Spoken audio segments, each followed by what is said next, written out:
diz assim a palavra do Senhor: aborreço, desprezo as vossas festas, e com as vossas assembleias solenes não tenho nenhum prazer. E ainda que me ofereçais holocaustos e vossas ofertas e manjares, não me agradarei deles, nem atentarei para as ofertas pacíficas de vossos animais cevados. Afasta de mim o estrépito dos teus cânticos, porque não ouvirei as melodias das tuas liras. Antes, corra o juízo como as águas, e a justiça como o ribeiro perene. Apresentastes-me, vós, sacrifício e ofertas e manjares no deserto por 40 anos, ó casa de Israel. Sim, levastes Sicute, vosso rei, Quium, vossa imagem, e o vosso Deus estrela, que fizestes para vós mesmos.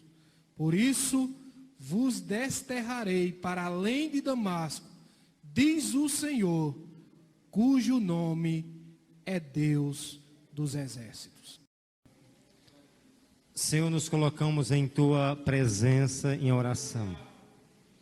O Teu Espírito, que é o ser capaz, esse ser pessoal capaz de iluminar. Traz iluminação dessa palavra a mim, pregador, e a cada ouvinte. E me incluo na condição de ouvinte, pois Tu és o Senhor que nos ensina nesta noite, mediante a luz da Tua Escritura.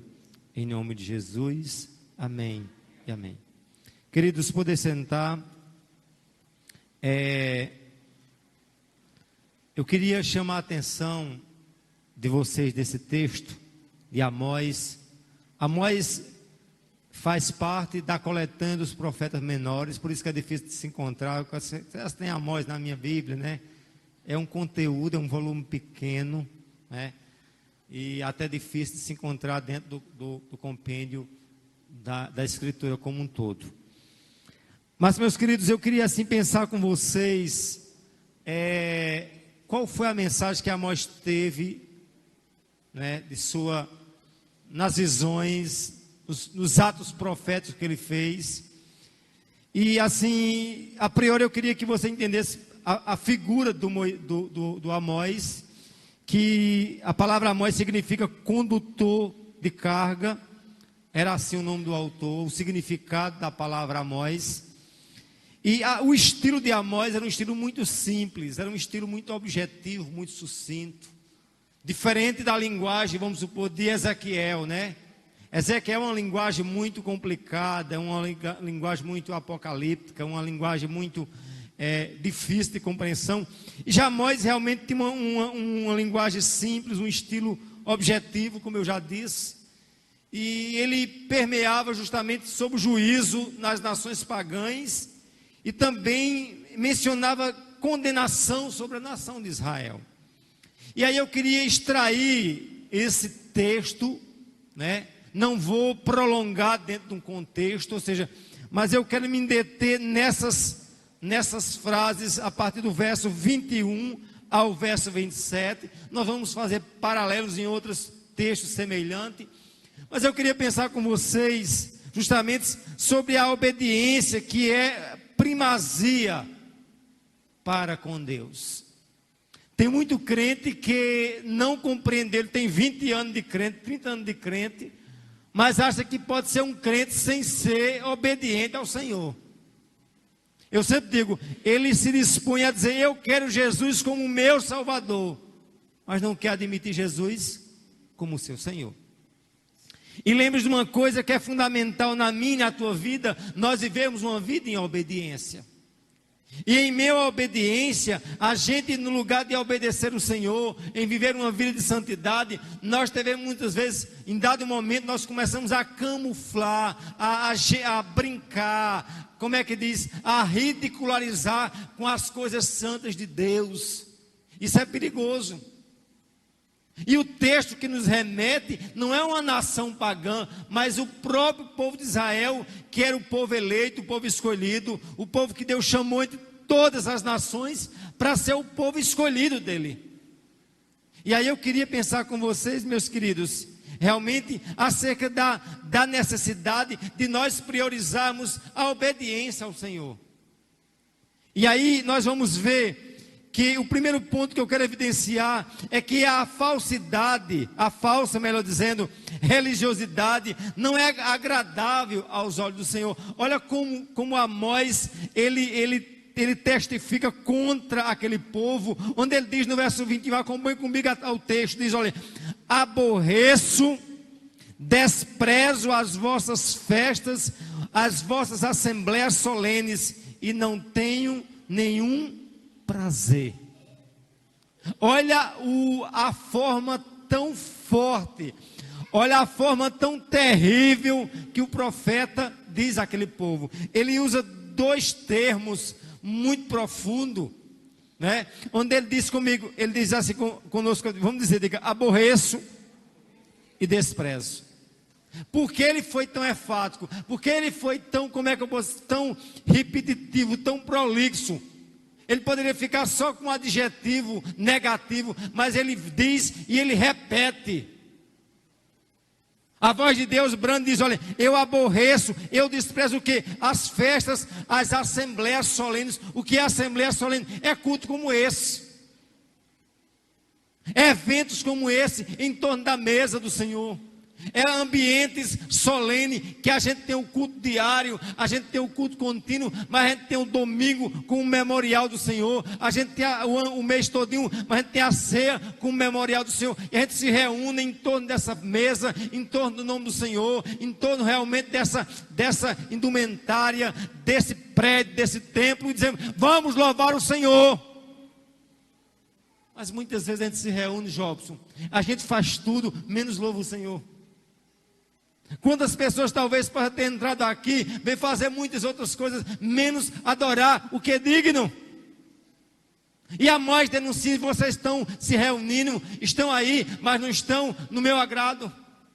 Vocês estão em festa, vocês estão em assembleia, vocês estão em culto, vocês estão em cerimônia religiosa, vocês têm tudo e está aí, menos o que? Me adorando. E é necessário a gente perguntar, eu vim adorar o Senhor de fato? Ah, eu vim, pastor, mas eu estou adorando o Senhor. Já observou como a gente num culto, a gente tem tanta movimentação, a gente tem tantas idas ao banheiro, como eu sempre digo, eu sou chato nesse sentido, a gente passa uma tarde toda em casa, a gente não vai no banheiro, a gente tem um culto 1h30, é 2 vezes no banheiro, é 1,5 litro de água. É um cutucado, é o celular, não fica. Enfim, meu irmão, eu estou aqui num ambiente onde eu tenho que estar adorando a Deus em espírito e em verdade. Amós denunciou isso daí, e eu denuncio à luz da Escritura, para mim, para ti. Entendemos que é necessário a gente adorar o Senhor dentro do princípio que a Bíblia diz, do entrega. Hoje se reúne um culto, se fala em pastor presidente, se fala em político, se fala em toda qualidade, se fala em teologia, se fala em psicologia, em sociologia, menos adoração ao Senhor. Aí o Senhor diz, olha Amós, diz a esse povo que eu estou aborrecido. Diz a esse povo que eu já não aguento, que eu já desprezo essa falsidade aí, essa religiosidade, esse juntar aí, estão aí, a paz do Senhor para cá, a paz do Senhor para acolá, mas dentro de vocês não estão me adorando como deveria me adorar. Eu sou o Senhor. E Amós diz, Senhor dos exércitos. Nós não estamos aqui, meu irmão, adorando a Baal. Você não está prostrado aí, sentado nessa bancada, não está aqui diante de Baal, não está diante de Astarote, não está diante de Dagon, não está diante dos ídolos do passado, não está diante dos ídolos lá, vamos supor, da Mesopotâmia, não estão diante dos ídolos feitos por gesso, por madeira. Você está diante do Eu Sou, o Todo-Poderoso, e a Bíblia diz que diante do Todo-Poderoso nós devemos nos prostrar. A Bíblia diante disso, do Todo-Poderoso, a gente tem que reconhecer que só Ele é Deus. E muitas vezes nós agimos como Deus fosse uma coisa. Vamos analisar o tempo em que o Senhor se reunia com o povo, lá com Moisés, o mundo fumegava e disse, olha, Moisés, faça um risco aqui, diga o povo que não passa, não, se passar, eu derrubo. E as pessoas hoje vêm para a casa de Deus, na maior cara de pau, põe uma, como é que diz, uma máscara, põe um óleo de peroba, sai daqui na maior simplicidade, vai ali tomar uma cachaça, vai ali no motel, vai ali falar da vida do... Meu querido, você está adorando, seja aqui dentro ou fora, mas se conserte, diga: Deus, eu preciso te adorar, porque tu és Deus. Não é servir ao pastor, não é servir ao diácono, não é servir à igreja, mas servir ao que está no trono. E é isso que o texto deixa bem claro, que Deus exige. Deus não simplesmente, Ele pede, mas Ele exige de mim e de você exclusividade. Deus diz: não podemos servir a dois senhores, não podemos dividir a glória de Deus. Eu ignoro quando se vai para um culto, onde se fala de tudo. Os 60 anos é da igreja, mas o culto tem que ser para o Senhor. A primazia é para o Senhor. A glória é para o Senhor. É isso que a gente não pode abrir mão. Deus diz: a minha glória, pois não darei a outro. Deus não abre mão de sua glória. Amém, irmãos? E Deus disse bem claro: olha, eu aborreço, eu desprezo as festas, as vossas assembleias, eu não tenho prazer nenhum. Só aqui será o suficiente para a gente estar pasmo diante dessa mensagem negativa que ele dizia ao profeta e que diz a mim e a você hoje. Será que Deus descesse hoje em pessoa e chegasse: olha, eu estou cheio do culto da congregacional, mas Senhor, por que, Senhor? Vocês fazem tudo, menos me adoram. Joninha vem, vai cantar lá, mas ele vai para se exibir. Jobson vai lá, vai mostrar o sapato que é de couro, que o outro realmente é da China. Meu querido, eu vim aqui adorar o grande eu sou.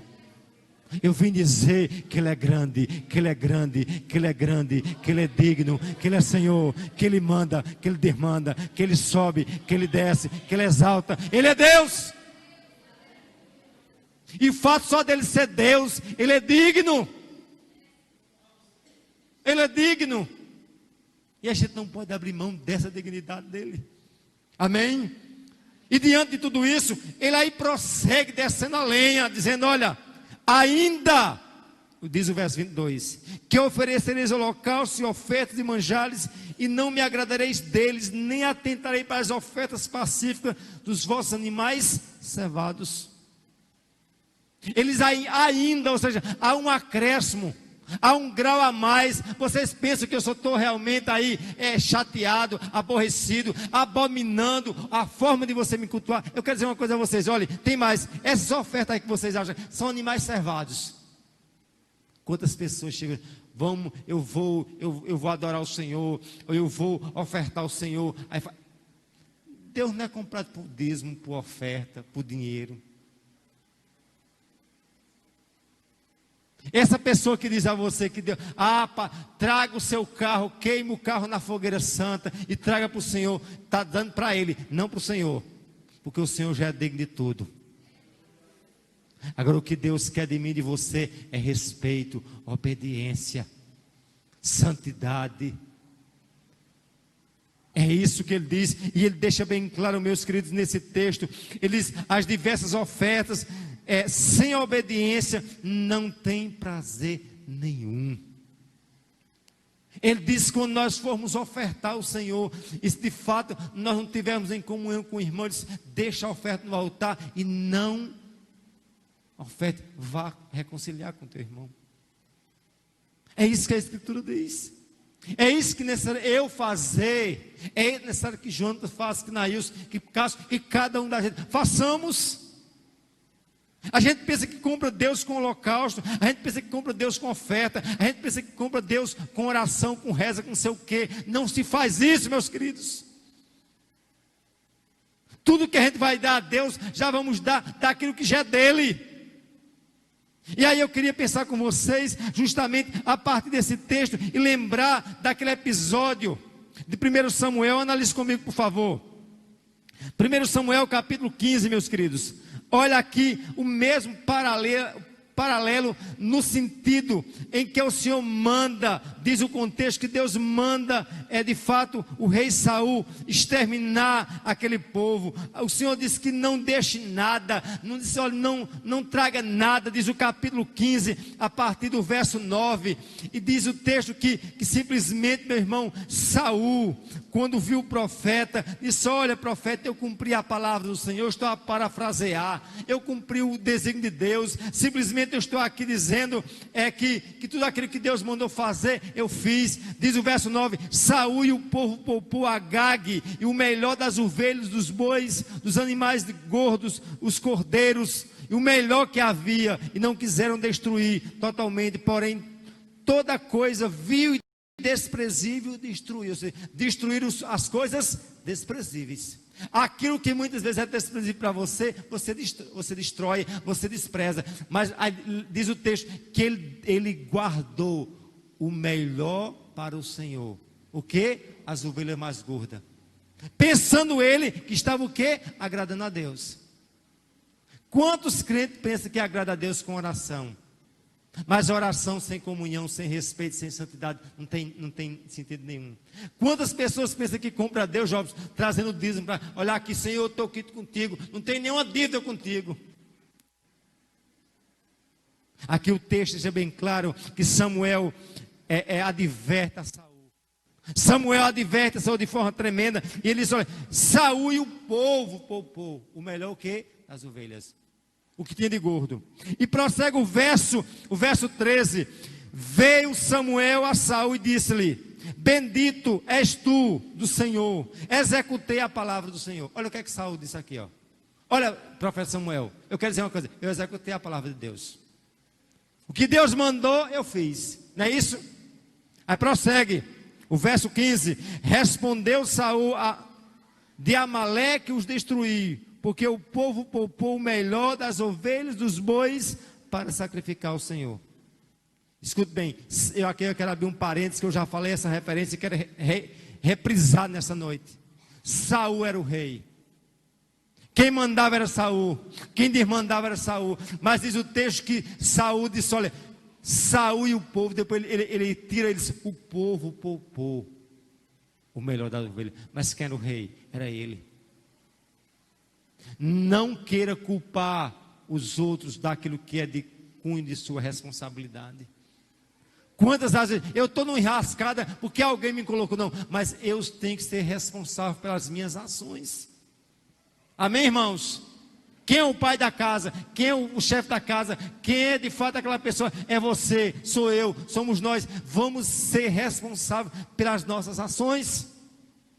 E aí você vê que simplesmente Saul tentou o quê? Tirar o corpo de fora. Ele disse, olha, foi o povo, Samuel. Profeta, foi o povo. Mas aí o profeta prossegue, né? Dizendo no verso 21, mas o povo poupou o despojo. O verso 22, porém Samuel disse, que tenho porventura o Senhor prazer em holocaustos e sacrifício, quanto ao que obedece a sua palavra, eis que obedecer é melhor do que o sacrificar, e o atender é melhor do que a oferta de carneiro. Lembre-se de uma coisa, o obedecer, diga comigo, obedecer é melhor do que o sacrificar. Não pense que você vai comprar a Deus um sacrifício. Os contemporâneos de Amós pensavam que podia comprar a Deus com oferta. Os contemporâneos de Zé Maria, de Severina Rocha, de Gracinha, pensam também da mesma forma. As pessoas, tem muito crente que pensa que compra Deus, né? Aí eu vou dar um jogo de sofá novo ao pastor, como eu dizia hoje de manhã, para o pastor ficar ali, ó, na mão dele. Eu quero dizer, você pode comprar pastor, agora você não compra o trono lá de cima. Você pode comprar advogado nessa terra, juiz, promotor. Você compra o supremo, como se vende. Mas você não compra o soberano do soberano. Ele não. Ele não. O soberano você não compra, porque ele é incomprável, porque ele tem tudo em suas mãos. Amém, irmãos? E aí você vejam bem claro que eles ainda, as ofertas de holocaustos, as ofertas de manjares, eu não me agrado. Ele aqui mostra bem claro, meus queridos, primeiramente que a falsa religiosidade não é agradável aos seus olhos, os diversos ofertas e, como é que diz, e toda sorte de holocaustos, sem a obediência, não tinha nenhuma validade também para ele. E vê o terceiro ponto. E aí eu quero abrir um parênteses bem tremendo. Olha o que é que ele diz aqui: os cantos e louvores que não são expressões do coração são desprezíveis aos olhos do Senhor. Atentem vocês aqui para o verso 22 comigo. Diga comigo, ó. Afasta de mim o estrépito dos teus cânticos, porque não ouvirei as melodias das tuas liras. Você está observando o que o Senhor está dizendo aqui? Ele diz o quê? Afaste de mim o estrépito, é o alarido, o barulho. Olha, vocês parem, porque o meu ouvido já não aguenta essa imoralidade. Quantas espécies de música hoje que se fala em tudo, menos na adoração ao Senhor. Nós estamos adorando, hoje tem mais show do que adoração. Hoje tem mais espetáculo do que culto. Os cultos viraram espetáculo. Os altares viraram palco. E a gente tem que entender, eu tenho que adorar o que está no trono. E ele diz, eu abomino, eu afasto de mim esses cânticos, esses alaridos. Olha, parem, porque eu já não aguento. Não tenho como ouvir realmente as melodias das vossas liras, dos vossos instrumentos. E eu posso dizer, quantas qualidades de louvores que em nada glorifica o Senhor, que em nada exalta ao que merece toda glória. E aí, meus amados, vamos ver aqui, ó, a forma do culto, a forma de oferenda, de ofertório, a forma de cantar. Tudo isso engloba a adoração. E essa adoração só tem sentido quando ela é vinculada na justiça e na obediência. E aí, por fim, eu vou para o quarto ponto, e veja comigo o que o Senhor prossegue da mesma forma dura, onde ele diz aqui no verso 25, onde ele mostra, olha o verso 25, olha, ele mostra que tempos e experiências na obra de Deus não significa aprovação diante do Senhor. Olha a dureza de Deus, olha a forma rígida que Deus diz para com o seu povo. Ele diz, apresentaste-me vós sacrifícios e ofertas de manjares no deserto por 40 anos, ó casa de Israel. Repita comigo, por 40 anos o povo ofertará ao Senhor. Se poderia dizer que é grande coisa ofertar por 40 anos? Sim ou não? Claro. 40 anos no deserto ofertando. Alguém pensa, não, eu já estou mais do que quite. Eu sou um crente experiente. Eu já dei o que tinha que dar ao Senhor. Eu passei, foi 40 anos ofertando. Aí Deus, tu estás aí pensando, passar os 40 anos? Sim. Mas ao mesmo tempo que ele ofertava a Deus, ele ofertava aos ídolos. E aí nunca esqueça que a experiência sua, se não for com exclusividade para o Senhor, ele não tem sentido. Pastor, Deus é exclusivo. Ele quer você por completo. Você não pode servir a Deus e ao mesmo tempo a Satanás. Você não pode servir a Deus e aos ídolos. Você não pode servir a Deus e a você mesmo. Se você quer servir a Deus, a primeira coisa, à luz da Escritura, que você tem que fazer é desagradar a você mesmo. Jesus deixou bem claro isso. Quem quer vir após mim, negue-se a si mesmo, tome sua cruz e siga-me. Não existe evangelho. Quem manda na minha vida sou eu sou dono da minha vida. Pois está ruim. Vida de crente, ele não tem vida. Quem manda na vida dele é o Senhor. Deus é dono de mim e de você duas vezes, por criação e por adoção, para os salvos. Entenda isso vocês aí. O salvo vai entender que ele não tem vida. A vida é do dono da vida, que manda e desmanda. E a gente quer servir a Deus de forma, como é que diz assim, tipo estilo brasileiro, do jeitinho. Isso não existe. Isso não existe. Eu estou há 10 anos dentro da igreja. Pastor, você pode estar 100, pode estar 40. Mas se você não tiver a luz da Escritura, você está só enganando você mesmo. E aí eu vou ser bem franco, se você não se enquadra nisso daqui, não há sentido de você estar dentro dessa igreja. Ah, pastor, o senhor está expulsando? Não estou expulsando ninguém. Só estou dizendo uma coisa, não queira você enganar você mesmo. Tem muita gente que pensa que é salvo, e quando Jesus vem buscar o povo dele, ele não vai morar no céu. É triste dizer isso, mas é verdade. É triste dizer isso, que as pessoas, ah, pastor, eu estou aqui, se Jesus vier agora, eu vou ser, eu digo aqui, se tu não tiver mediante essa palavra aqui, você estaremos perdidos, porque eu tenho que me enquadrar aqui dentro. Tem gente que está na igreja, mas não tem nada de salvo. Tem gente que está está lá, mas ele não tem nenhum princípio escriturístico. E aí eu digo uma coisa a você, pastor não salva ninguém, igreja não salva ninguém. O que salva é você reconhecer que você é miserável, pecador, e que só em Cristo há justiça plena, agradável aos olhos de Deus.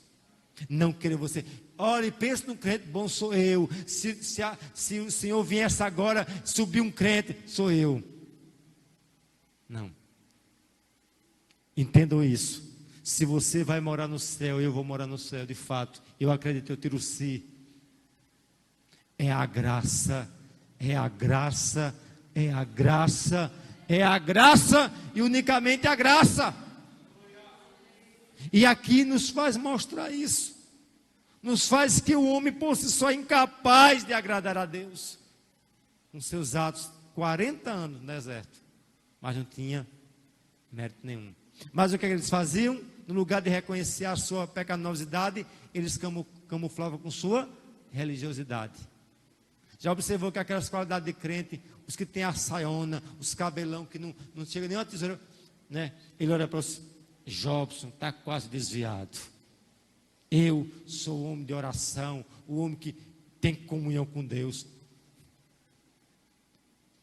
Quem tem comunhão com Deus, ele não despreza o irmão, ele não condena o irmão, ele diz: o irmão é tão irmão quanto eu, é tão carente quanto eu, é tão indigno quanto eu.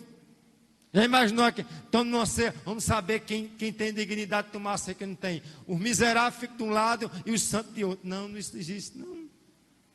Todos somos miseráveis, pastor, isso é muito duro, é realidade. Somos miseráveis. É como diz certo pregador, é um miserável falando para outros miseráveis. Agora só que isso é duro para a gente dizer, não, para mim eu era o abençoado, mas à luz da incapacidade nós somos miseráveis. Mas um dia o Senhor olhou para um miserável da minha qualidade e disse: eu te amo, eu te quero, eu vou te fazer um instrumento. E Deus um dia olhou para ti, mesmo você não sendo nada, Ele disse: eu te escolhi. Isso é tremendo, meus irmãos, amém?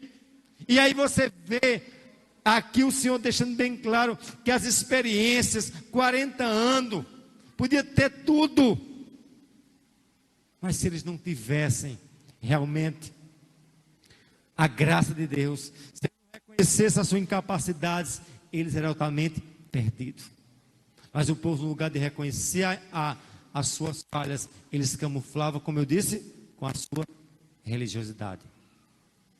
Culto solene, cântico dos mais estredantes, oferta das mais volumosas. Eu disse: nada disso, o que me agrada.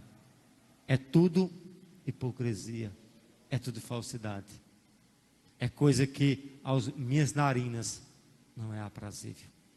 E você, o que é aprazível ao Senhor? E aí o que é aprazível ao Senhor eu quero colocar como prática nessa minha breve homilia. A aplicação do texto, eu queria que nós sintetizássemos no verso 24. Vamos lá?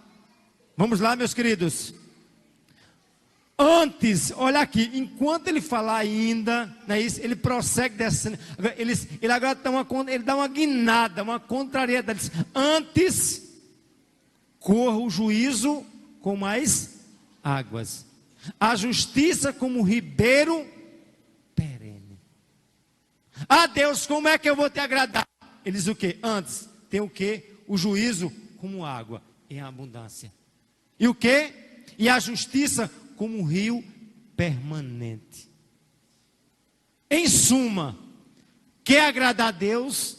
A palavra de ordem é obediência igual à justiça. Ah, pastor, como é que eu posso agradar a Deus em justiça, se eu sou incapaz? E aí, onde mora a guinada, é quando você entende que é incapaz, você vai reconhecer quem é capaz. E a capacidade, meu querido, não está no homem, não está nas ofertas, não está nos cultos, não está nos cânticos, em qualquer outra coisa terrena, mas a capacidade está naquilo que o Senhor deixou bem claro em Mateus capítulo 5. Analise comigo, Mateus capítulo 5. Olha a exigência de Jesus aqui, meus queridos. Há um povo muito religioso como os fariseus. Capítulo 5, verso 20. Analise a complexidade e o perfil top que o Senhor faz aqui para conosco. Qual é o verso 5? Vamos lá. Capítulo 5, verso 20. Amém? Olha o que é que diz, olha.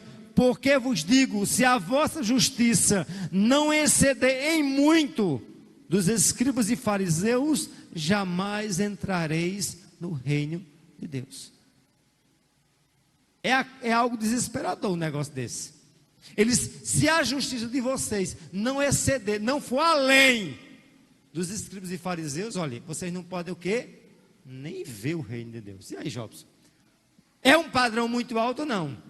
Porque o fariseu era de fato, era o top dos top. O fariseu, religiosamente, cumpria todos aqueles requisitos que a lei cerimonial mandava. Mas vocês pensam que serão salvos na condição de fariseu? Na condição de escriba, que escrevia as escrituras? Se as vossas justiças não exceder as dos escribas e fariseus, não, o quê?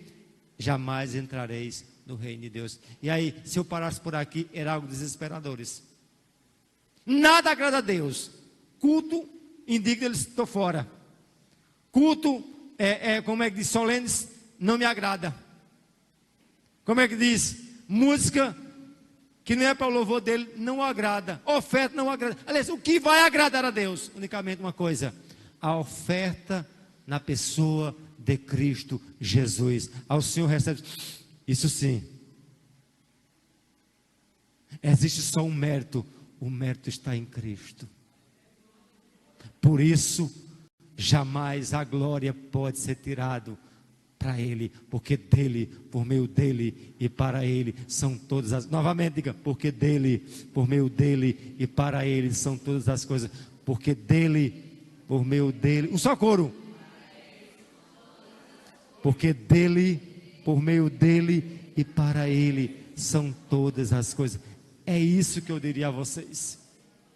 Não existe mérito nenhum a não ser na graça de Cristo. É isso que Romanos capítulo 3, verso 20 bem prossegue, mostrando o poder da justificação. Em suma, essa doce justiça que o Senhor quer de mim e de você, só se pode aplacar a ira de Deus no ato dos méritos de Cristo Jesus. Você pode aplaudir o Senhor?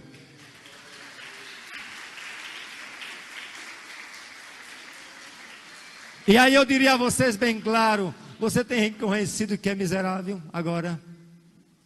Você entendeu que você é incapaz? Você compreendeu piamente que é o ato de Cristo na cruz do Calvário que o torna você digno dessa ceia?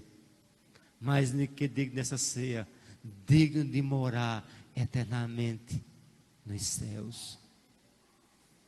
Só Ele. Amém, irmãos? Eu não mereço, eu não tenho justiça, nada que eu faço pode agradar ao Senhor. Mas um dia Deus olhou para mim, e quando Ele olhou para mim, Ele não viu a história de Zé Maria, de Cícero, de Edmilson, de Joaninha. Ele viu as obras de Cristo em mim e em ti. Isso é a justiça de Deus. É o ato de Deus me tornar justo. É o ato em que Cristo me torna justo diante de Deus. Essa é a compreensão que cada crente tem que sair daqui nessa noite. Eu sou um miserável, mas Cristo um dia me salvou. Você crê que você é um salvo? E como salvo você tem que celebrar. Amém? Eu queria que a igreja colocasse de pé.